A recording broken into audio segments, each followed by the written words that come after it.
نحمده ونصلي على رسوله الكريم اما بعد فاعوذ بالله من الشیطان الرجیم بسم اللہ الرحمن الرحیم۔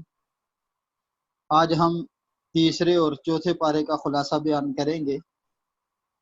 سورہ بقرہ میں تشریعی احکامات کے ساتھ ساتھ نبوت اور رسالت کے موضوع کو بھی بیان کیا گیا ہے۔ دوسرے پارے کی آخری آیت میں اللہ رب العزت فرماتے ہیں کہ تلک آیات اللہ نتلوہا علیک بالحق وانک لمن المرسلین۔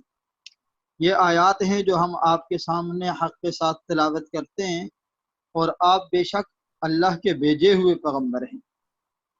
تو تیسرے پارے کا آغاز جو ہے وہ بعض انبیاء کرام علیہم السلام کو جو اللہ نے خصائص عطا فرمائے، خصوصیت عطا فرمائی، ہر نبی کو اللہ نے کچھ نہ کچھ خصلت اور خاصیت عطا فرمائی ہے، ان کا اشارتاً تذکرہ ہے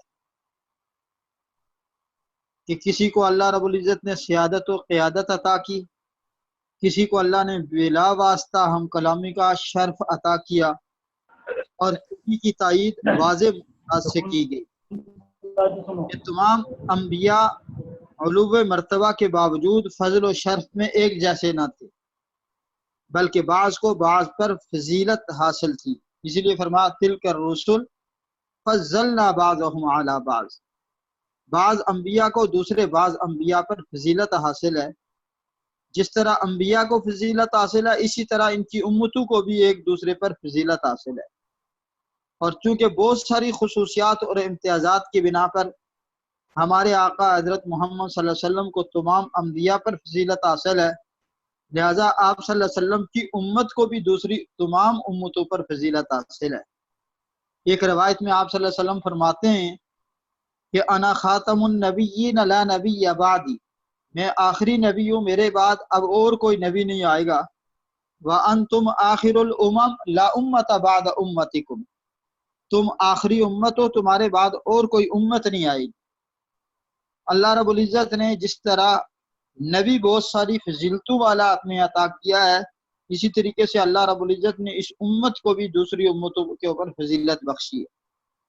انبیاء کے فضائل اور فرق مراتب کو بیان کرتے ہوئے یہ صورت ہمارے سامنے قرآن مجید کی اس آیت کو پیش کرتی ہے جو کتاب اللہ کی افضل ترین آیت ہے، جس کو ہم آیت الکرسی کہتے ہیں، جو 50 کلمات اور 10 جملوں پر مشتمل ہے۔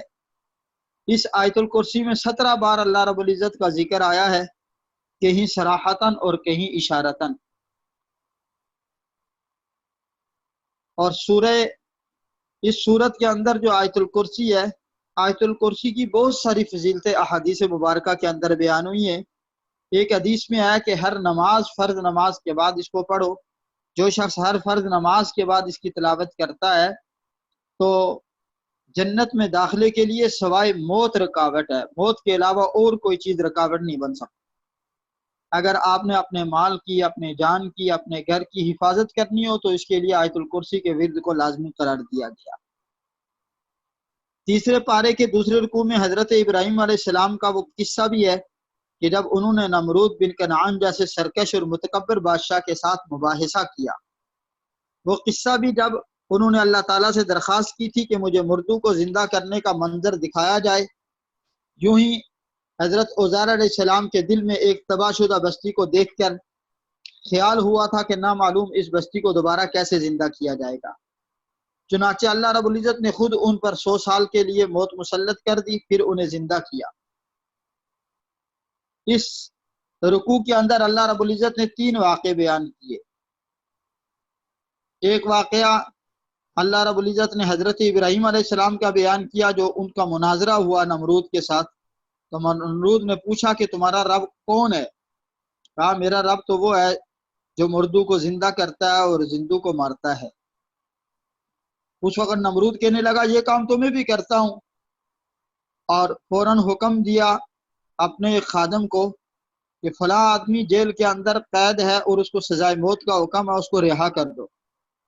اور ایک عام راگزر گزر رہا تھا، اس کو پکڑ کر کہا جلاد کو کہ اس کو قتل کر دو، اور کہا دیکھو یہ کام تو میں بھی کرتا ہوں۔ ابراہیم علیہ السلام سمجھ گئے کہ یہ بیوقوف موت اور حیات کی حقیقت کو نہیں سمجھتا، اور ابھی اگر اس بحث میں پڑھوں گا تو اصل مقصد ہو تو جائے گا، لہٰذا حضرت ابراہیم علیہ السلام نے فوراً کہا کہ میرا رب تو وہ ہے جو روزانہ سورج کو مشرق سے طلوع کرتا ہے اور مغرب سے غروب کرتا ہے، اگر تو اپنے آپ کو خدا کہتا ہے تو تو ایسا کر کے دکھا دے۔ فَبُهِتَ الَّذِي كَفَرَ وَاللَّهُ لَا يَهْدِي الْقَوْمَ الظَّالِمِينَ، بس وہ وہاں ہی مبہوت ہو گیا۔ دوسرا واقعہ اللہ رب العزت نے حضرت عزیر علیہ السلام کا بیان کیا۔ ایک مرتبہ ایک بستی کے پاس سے گزرے جو بالکل ویران ہو چکی تھی، کہا کیا اس کو بھی دوبارہ زندہ کیا جائے گا؟ اللہ رب العزت نے حضرت عزیر علیہ السلام کو 100 سال تک موت دے دی۔ 100 سال کے بعد جب دوبارہ اٹھے تو پوچھا کتنا عرصہ زندہ رہے؟ سوئے رہے تو کہنے لگے کہ ایک دن یا دن کا کچھ حصہ۔ اللہ رب العزت نے کہا بل لبثت 100 عام، آپ تو 100 سال تک سوئے رہے۔ فانظر الی طعامک، دیکھیے اپنے کھانے کی طرف، کھانے کے پر اللہ نے ہوا کو حکم دے دیا تھا، وہ بالکل اسی طریقے سے تر و تازہ 100 سال کے بعد بھی گرم۔ اور پھر کہا کہ جس سواری پر سوار ہو کر آئے تھے گدھا، اس گدھے کی طرف دیکھیے۔ جب گدھے کو دیکھا تو وہ تو صرف ہڈیوں کا ڈھانچہ ایک کھڑا ہے، باقی کچھ بھی نہیں بچا۔ پھر اللہ رب العزت نے کہا کہ دیکھ ہم اس کو کیسے زندہ کرتے ہیں۔ پھر اللہ رب العزت نے اس گدھے کی سب سے پہلے ہڈیوں کو جوڑا، پھر ہڈیوں کے اوپر گوشت، پھر گوشت کے اوپر جلد، اور پھر وہ زندہ ہو کر کھڑا ہو گیا۔ تو حضرت عزیر علیہ السلام کہنے لگے اللہ واقعتاً تو بہت زبردست حکمت والا ہے۔ اور تیسرا واقعہ حضرت ابراہیم علیہ السلام نے ایک دن اپنے رب سے کہا اے ابراہیم، ابراہیم علیہ السلام نے اپنے رب سے کہا کہ اللہ تو مردوں کو کیسے زندہ کرے گا؟ اللہ نے کہا اولم تؤمن، کیا تجھے یقین نہیں؟ کہا بھلا، یقین کیوں نہیں؟ ولکن لیطمئن قلبی، بس اطمینان قلبی کے لیے پوچھ رہا ہوں۔ اللہ نے کہا ایسا کر کہ 4 مرغے پال، اور چاروں کو پالنے کے بعد ان کی زبانیں سمجھ، وہ تیری بات سمجھ سکے تو ان کی بات سمجھ سکے، اور پھر اس کے بعد ان چاروں کو ذبح کر اور ان کے ٹکڑے کر کے ان کے گوشت کو آپس میں ملا دے، اور ایک ایک حصہ ایک ایک پہاڑی کے اوپر جا کر رکھ کر آ جا، 4 پہاڑیوں پر چاروں اطراف میں 4 حصے رکھ کر آ جا، پھر دیکھ میں ان کو کیسے زندہ کرتا۔ فَسُرْهُنَّ إِلَيْكَ ثُمَّ اجْعَلْ عَلَى كُلِّ جَبَلٍ مِّنْهُنَّ جُزْءًا ثُمَّ ادْعُهُنَّ يَأْتِينَكَ سَعْيًا، ٹکڑے کیے اور پھر ان کو بلایا، ایک کو بلایا تو چاروں طرف سے بوٹیاں اور ہڈیاں ملی آپس میں اور پرندہ بن گیا، مرغا بن گیا، دوسرے کا تیسرا چوتھا، اسی طریقے سے چاروں کے چاروں جانور دوبارہ زندہ ہو گئے۔ اس وقت حضرت ابراہیم علیہ السلام کہنے لگے وَعْلَمْ أَنَّ اللَّهَ عَزِيزٌ حَكِيمٌ، اللہ میں جان گیا کہ تو بہت زبردست حکمت والا ہے۔ اس کے بعد اگلے رکوع کے اندر اللہ رب العزت نے انفاق فی سبیل اللہ کو بہت وضاحت کے ساتھ بیان فرمایا۔ فرمایا اس شخص کی مثال جو اللہ رب العزت کے راستے میں اپنا مال خرچ کرتا ہے، کمثل حبۃ، اس دانے کی سی ہے، انبتت 7 سنابل، کہ اس ایک دانے سے 7 بالیاں پیدا ہوتی ہیں، اور پھر ہر بالی میں ایک خوشہ لگتا ہے اور ہر خوشے میں 100 دانے لگتے ہیں۔ گویا جو بندہ اللہ کے راستے میں 1 روپیہ خرچ کرتا ہے تو اس کو 700 کا اجر اللہ رب العزت عطا فرماتے ہیں۔ پھر فرمایا کہ صدقہ کرنے کے بعد احسان مت جتلاؤ، یا جس کو صدقہ دیا ہے اس کو کوئی تکلیف مت پہنچاؤ، دستور کے مطابق اچھی بات کہہ دینا، قول معروف و مغفرۃ خیر من صدقہ، اس صدقے سے بہتر ہے یتبعہ اذی، جس کے دینے کے بعد احسان جتلاؤ یا اس کے بعد اس کو کوئی تکلیف پہنچاؤ۔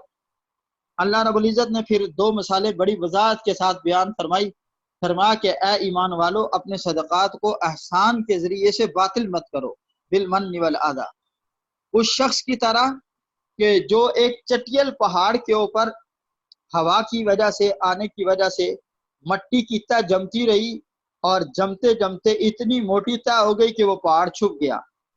اب کسان جب آیا اس نے دیکھا کہ یہاں تو مٹی مٹی ہے، اس نے اس کو کھودا اور کھود کر بیج بو دیا، اور پھر اس امید میں بیٹھ گیا کہ اب فصل اگے گی اور مجھے بہت فائدہ ہوگا۔ اللہ رب العزت نے ایک زوردار بارش بھیجی، اور اس بارش سے وہ جتنی بھی مٹی اس پہاڑ کے اوپر تھی وہ ساری بہہ گئی، اور بالکل صاف پہاڑ سامنے آ گیا۔ جب کسان آ کر صبح کو دیکھتا ہے تو وہ اپنی محنت پر بڑا مایوس ہو جاتا ہے۔ فرمایا وہ شخص جو اللہ کے راستے میں اپنا مال خرچ کرتا ہے اور اس کا نظریہ یہ ہے کہ لوگ واہ واہ کہیں، لوگوں کو دکھانے کے لیے کرتا ہے۔ قیامت کے دن ثواب کی امید تو رکھی ہوئی ہے، لیکن اللہ کہیں گے جا جس کے لیے تو نے عمل کیا تھا اس سے اجر لے لے، میرے پاس تو تیرے لیے کوئی اجر نہیں۔ بڑی محرومی ہوگی۔ اس کے مقابلے میں دوسری مثال اللہ رب العزت نے بیان فرمائی، مثل الذین ينفقون اموالهم ابتغاء مرضات اللہ، ان کی مثال جو اللہ رب العزت کے راستے میں اللہ کی رضا کے لیے مال خرچ کرتے ہیں۔ فرمایا ان کی مثال اس فصل کی سی ہے اور اس باغ کی سی ہے کہ جس کو اگر پانی دیا جائے تو وہ فصل دگنی آتی ہے، اور اگر پانی نہیں دیا، صرف رات کو جو شبنم پڑتی ہے، فَإِن لَّمْ يُصِبْهَا وابل، وابل شبنم کو کہتے ہیں، جو شبنم کی فوار اس فصل پر پڑتی ہے تب بھی وہ اپنا پھل پورا لے کر آتا ہے۔ فرمایا جو اللہ کے راستے میں اپنا مال خرچ کرتا ہے اللہ اس کو پورا پورا دیتے۔ پھر ایک تیسری مثال بھی دے دی، تفصیل میں جانے کا وقت تو نہیں، لیکن وہ مثال بھی بڑی عبرت آموز مثال ہے۔ فرمایا کہ ایک شخص ہے جو بہت بوڑھا ہو چکا ہے، ضعیف ہے، اور اس شخص کے پاس کل ملکیت ایک باغ ہے جس میں ہر قسم کے پھل ہیں، میوہ جات ہیں، ہر قسم کی فصل اس کے اندر موجود ہے، اور یہ شخص اتنا ضعیف ہے کہ اس کی اولاد چھوٹی چھوٹی ہے اور اس کے پاس کمانے کا اور کوئی ذریعہ یا آمدن اس باغ کے علاوہ نہیں ہے۔ اب ایک دن اچانک آگ کا بگولا آیا اور آ کر اس کے سارے باغ کو راکھ کر دیا، جلا کر ختم کر دیا۔ اب جب یہ باغ میں گیا تو باغ کو دیکھ کر بڑا مایوس ہوتا ہے۔ اب طاقت تو ہاتھوں کے اندر نہیں کہ وہ مزید کما سکے، اولاد چھوٹی چھوٹی، وَلَهُ ذُرِّيَّةٌ ضُعَفَاءُ فَأَصَابَهَا إِعْصَارٌ فِيهِ نَارٌ فَاحْتَرَقَتْ كَذَلِكَ يُبَيِّنُ اللَّهُ لَكُمُ الْآيَاتِ۔ اللہ اس طریقے سے اپنی نشانیاں بیان کرتے ہیں تاکہ سمجھ رکھنے والے لوگ، عقل و خرد رکھنے والے لوگ ان چیزوں کو سمجھ کر اپنا مال خالصتاً اللہ کی رضا کے لیے خرچ کریں۔ اس کے علاوہ سورہ بقرہ میں جو مسائل بیان ہوئے ہیں اس میں ایک مسئلہ حرمت ربا کا بھی بیان کیا۔ سود خور کو اس شخص کے ساتھ تشبیہ دی گئی جو جنات اور شیاطین کے اثرات کی وجہ سے خبتی اور دیوانہ ہو جاتا ہے۔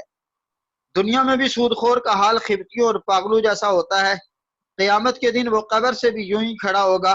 اس کے بعد سود پر ایسی سخت وعید بیان کی گئی کہ اس جیسی وعید کسی بڑے سے بڑے گناہ پر بھی بیان نہیں کی گئی۔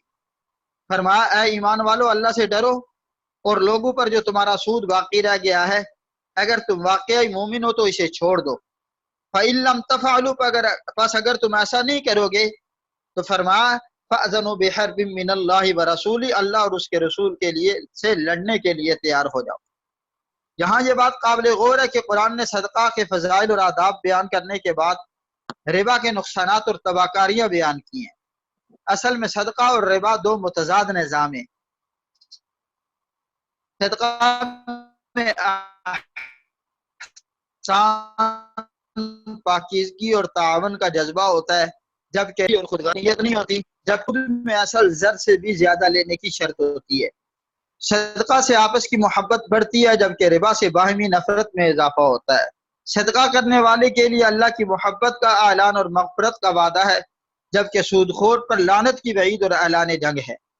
سود کے نفسیاتی، اخلاقی، معاشی اور معاشرتی نقصانات اتنے واضح ہیں کہ اب سود کے حامی بھی دبی دبی زبان سے ان کا اعتراف کرنے لگے ہیں۔ ربا کی حرمت کا بیان کرنے کے بعد، حکم بیان کرنے کے بعد دین، تجارت اور باہمی لین دین اور رہن کے احکام بیان کیے گئے۔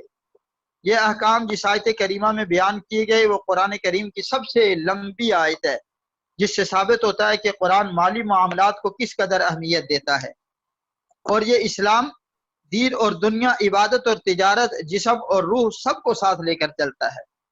اس آیت کریمہ میں جو احکام بیان ہوئے ان میں سے پہلا حکم یہ ہے کہ ادھار کے تمام معاملات، جب بھی تم کسی کے ساتھ ادھار کا کوئی معاملہ کرو تو تحریر لکھ لیا کرو اور پھر ایک مدت مقرر کر لیا کرو اور اس مدت کو بھی لکھ لیا کرو۔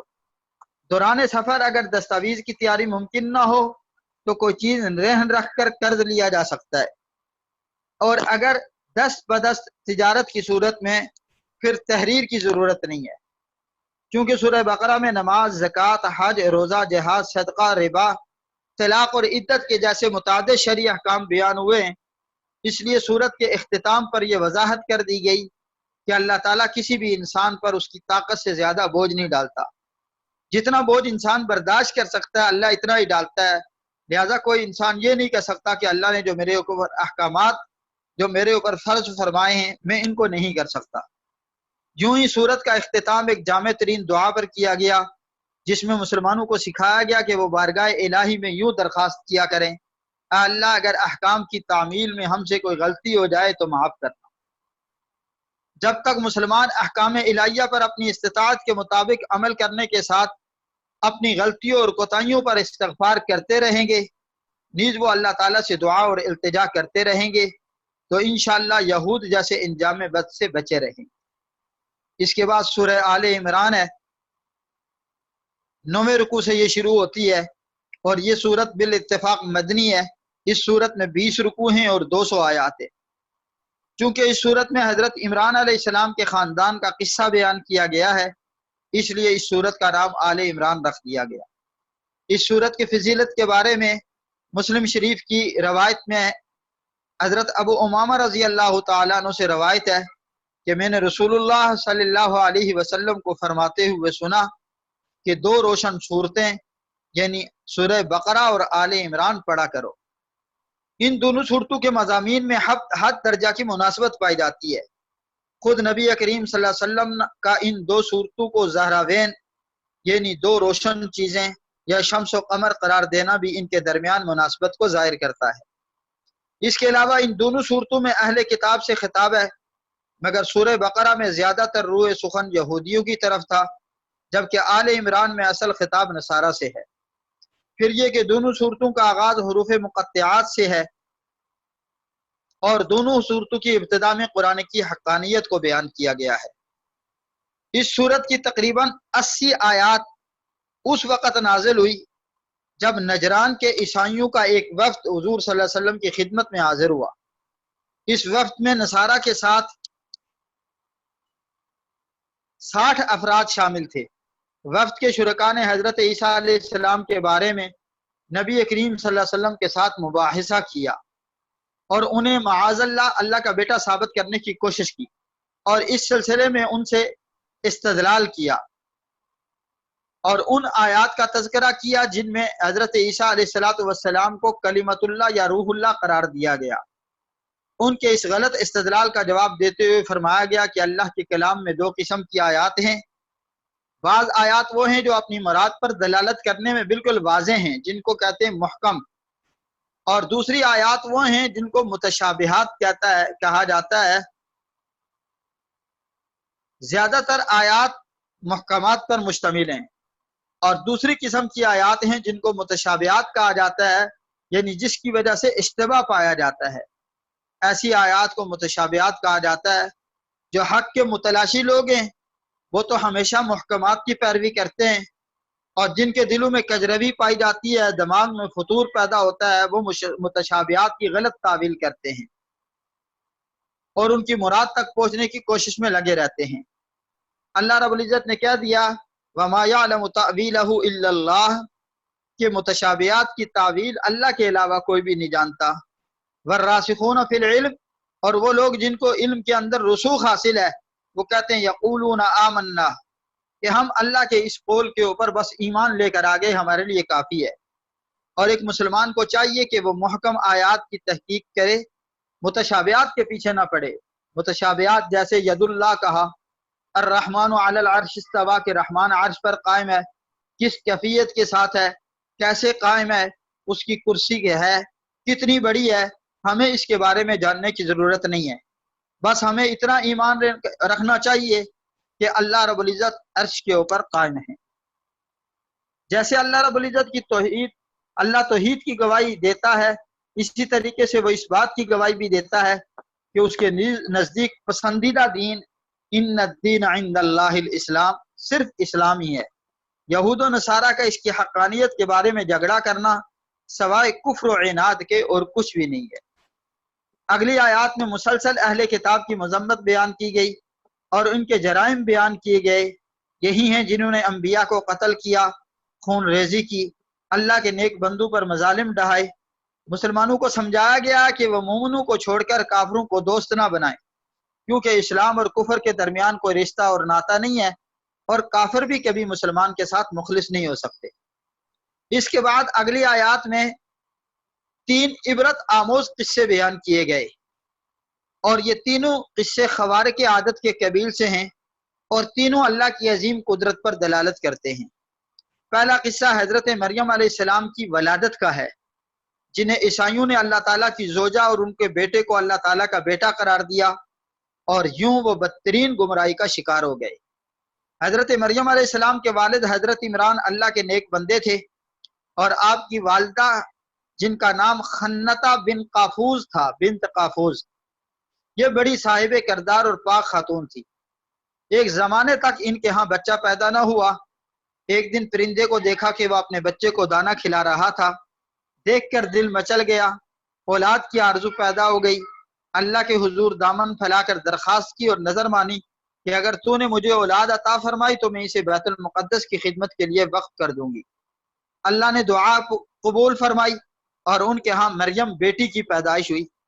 دستور یہ تھا کہ بیت المقدس کی خدمت کے لیے لڑکوں کو قبول کیا جاتا تھا، لڑکیوں کو قبول نہیں کیا جاتا تھا۔ ایک ثانیہ یہ بھی پیش آ گیا کہ نومولود بچی کے والد انتقال فرما گئے۔ اللہ تعالیٰ نے سابق دستور کے خلاف زوجہ عمران کی نظر قبول فرمائی، اور اپنے زمانے کے بہترین انسان حضرت زکریا علیہ السلام، جو اس وقت بیت المقدس کے متولی تھے، بچی کو ان کی کفالت اور تربیت کے لیے منتخب فرما لیا۔ زکریا علیہ السلام نے بچی کی کرامتیں اور بے موسم کا پھل دیکھا تو ایک دن پوچھ ہی لیا، اے مریم یہ رزق تمہارے پاس کہاں سے آتا ہے؟ انہوں نے جواب دیا کہ اللہ کے ہاں سے آتا ہے، بے شک اللہ جسے چاہتا ہے بے حساب رزق دیتا ہے۔ معصوم بچی کا یہ ایمانی جواب سن کر حضرت زکریا علیہ السلام کے دل میں بھی اولاد کی آرزو جاگ اٹھی، حالانکہ ان کی عمر 100 سال سے تجاوز کر چکی تھی، اور بیوی بھی بوڑھی ہو چکی تھی۔ بائیں تو تھی ہی، لیکن ظاہری اسباب کی مخالفت کے باوجود انتہائی عز و انکسار کے ساتھ اپنے رب سے دعا کی، اے میرے رب مجھے اپنی خصوصی عنایت سے نیک اولاد عطا فرما، بے شک تو ہی دعاؤں کو قبول کرنے والا ہے۔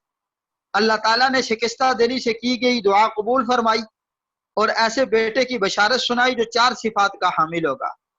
وہ کلمت اللہ ہوگا، یعنی حضرت عیسیٰ علیہ السلام کی تصدیق کرے گا اور آپ پر ایمان لائے گا۔ وہ علم و تقوی اور زہد و عبادت میں سیادت کے مقام پر فائز ہوگا۔ وہ انتہائی عفیف پاک دامن ہوگا، قدرت اور قوت کے باوجود عورتوں کے قریب نہیں جائے گا۔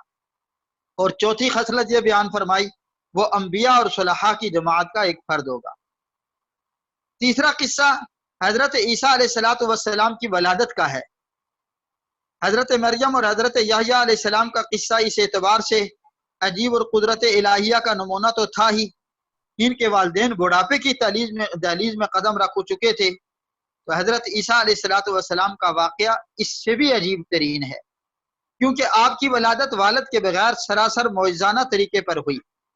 جب فرشتوں نے حضرت مریم کو بیٹے کی خبر دی تو انہوں نے بڑے تعجب سے کہا، میرے ہاں بچہ کیسے پیدا ہوگا، حالانکہ مجھے تو آج تک کسی انسان نے ہاتھ تک نہیں لگایا۔ اللہ کی طرف سے جواب دیا گیا کہ اسی طرح ہو جائے گا، کیونکہ اللہ تعالیٰ جو چاہتا ہے پیدا کر دیتا ہے، اور جب وہ کسی کام کے کرنے کا فیصلہ کر لیتا ہے تو اس سے کہتا ہے ہو جا، پس وہ ہو جاتا ہے۔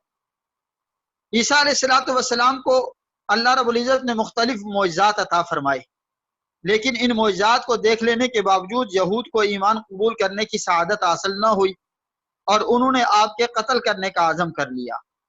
دوسری طرف اللہ تعالیٰ نے آپ کو بچانے کی تدبیر کر لی، پھر سب نے دیکھ لیا کہ اللہ ہی کی تدبیر غالب رہی۔ وَمَكَرُوا وَمَكَرَ اللَّهُ وَاللَّهُ خَيْرُ الْمَاكِرِينَ، بے شک اللہ کی تدبیر سب تدبیروں سے اچھی ہے۔ یہودیوں کا دعویٰ ہے کہ ہم نے عیسیٰ علیہ السلام کو معاذ اللہ سولی دے کر قبر میں دفن کر دیا گیا ہے۔ 3 دن تک وہی رہے، پھر قبر پھٹی اور آسمانوں پر چلے گئے اور وہاں رب کے عرش پر تشریف فرما ہو گئے۔ لیکن اصل عقیدہ اہل سنت والجماعت کا اور قرآن مجید نے جو بتایا، اذ قال اللہ یا عیسیٰ انی متوفیک ورافعک، کہ جب یہ عیسیٰ علیہ السلام کو قتل کرنے کے لیے گئے تو اللہ رب العزت نے عیسیٰ علیہ السلام کے مشابہ ایک شخص کو وہاں پر رکھا، اور عیسیٰ علیہ السلام کو اللہ نے آسمانوں کے اوپر اٹھا لیا۔ اب وہ جس کو رکھا وہ کون تھا، اس کے بارے میں مختلف روایات ہیں۔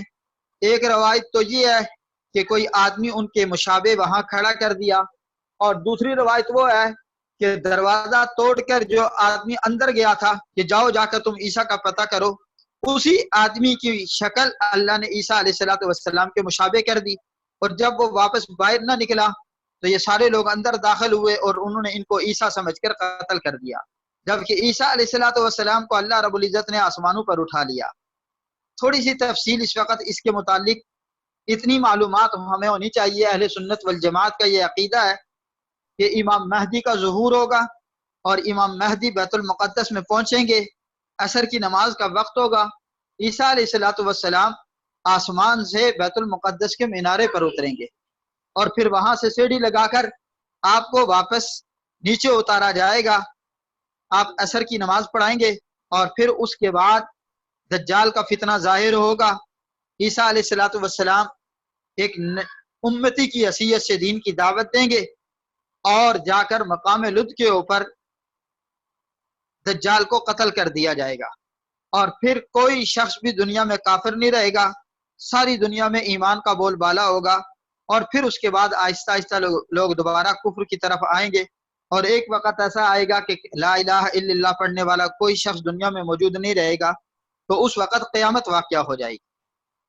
اچھا، نجران کا وہ وفد جو عیسائیوں کا حضور صلی اللہ علیہ وسلم کے ساتھ بحث و مناظرہ کرنے کے لیے مدینہ طیبہ آیا تھا، جب اس نے سارے دلائل سن لیے پھر بھی وہ حق پر تیار نہ ہوا، تو اللہ کے حکم سے آپ صلی اللہ علیہ وسلم نے اسے مباہلہ کی دعوت دی۔